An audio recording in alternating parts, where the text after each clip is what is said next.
भगवान श्री कृष्ण अर्जुन से कहते हैं, हे अर्जुन, कभी किसी की निंदा नहीं करनी चाहिए। जाने अनजाने में उसके सर का पाप अपने सर पे मर जाता है, अपने भाग्य में लिखा जाता है। अर्जुन बोलने लगा, हे प्रभु, ये तो बिल्कुल गलत है।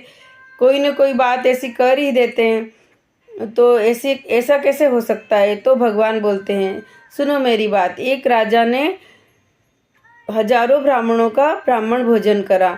खुले में उनको ब्राह्मण भोजन करा रहे थे। राजा जिस पंक्ति में भोजन करा रहे थे एक ब्राह्मण को, उसी पंक्ति के ऊपर आकाश से चील एक मरे हुए सांप को ले जा रही थी। मरे हुए सांप ने वो जहर उगल दिया और वो ब्राह्मण की खीर में गिर गया और ब्राह्मण खाते से ही मृत्यु के प्राप्त हो गया। अब राजा असमंजस में हो गया कि क्या हो गया, मैंने तो सबको भोजन करा है, ये ब्राह्मण देवता कैसे शांत हो गए? फिर यमराज बोलने लगे कि ये तो बड़ा अजीब हुआ।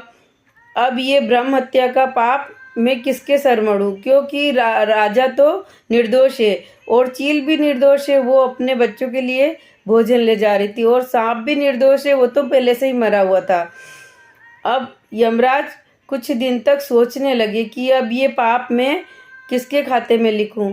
तभी कुछ दिन निकले और कुछ ब्राह्मण उस नगरी में पूछते पूछते उस राजा का पता पूछते पूछते आए। एक ब्राह्मणी से पूछा कि फलाना राजा कहाँ रहता है? तो उसने बोला कि राजा तो इधर रहते हैं थोड़ा आगे, लेकिन उनसे संभल के रहना, क्योंकि वो ब्राह्मण भोजन कराते हैं और ब्राह्मण को खाने में जहर देते हैं। और हंसने लगी और वहाँ से ब्राह्मण निकल गए। यमराज ने सीधा वो पाप उस ब्राह्मणी के सर मढ़ दिया। तो अर्जुन बोलने लगा कि भगवान, ये तो बिल्कुल गलत करा, उसने तो बेचारी ने कुछ करा ही नहीं था।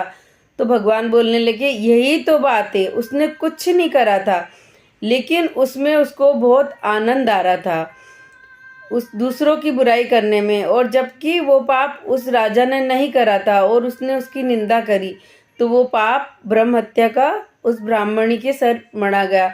इसीलिए बेवजह किसी की निंदा नहीं करा करे। जय श्री कृष्ण। राधे राधे।